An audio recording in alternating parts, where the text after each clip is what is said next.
மகிழ்ச்சியாகவும் பத்திரமாகவும் வாழ்ந்து கொண்டிருப்பவர்களே வணக்கம். சாமி வந்து பேசிய காலம் மலையேறி போச்சு. வாழும் சாமி பற்றி பேசுவது இன்று எனது பேச்சு. இது இந்தியனின் மூச்சு. வீட்டை ஊரை காத்து நிற்கும் எல்லை கற்பும் அவன்தான். நாட்டின் எல்லை காத்து நிற்கும் ஐயனாரும் அவன்தான்.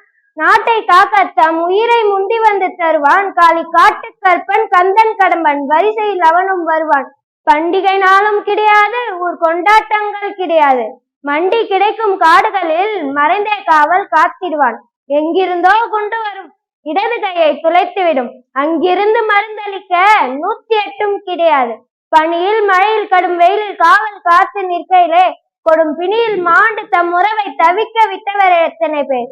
எல்லை போரில் நாட்டுக்காக உயிர் நீத்த மகன்கள் எத்தனை பேர்.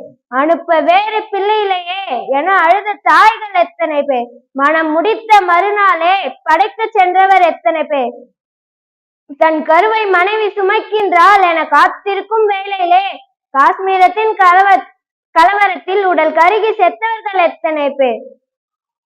தகப்பனோ தாயோ செத்தாலும் தகவல் சொல்ல முடியாது. உச்சி மலையில் அவன் நிற்பான், ஓடி வரவும் முடியாது.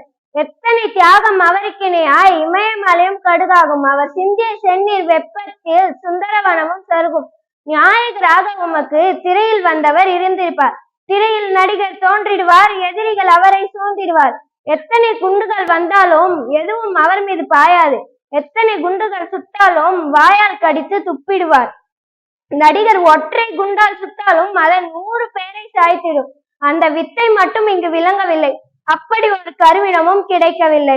வீரர் நாட்டை காக்கும் பணி முடிந்ததும் நன்றாய் ஓய்வு எடுக்காமல் பிறர் வீட்டு கதவு வங்கிகளை காக்கும் கூர்க்கா ஆகின்றார். எழுதும் பாலை ஏடுகளில் நடிகர் படங்கள் எதற்கு? வெறும் விழுதாய் அல்ல, வேறாய் காக்கும் வீரர்கள் இருந்தால் சிறப்பு.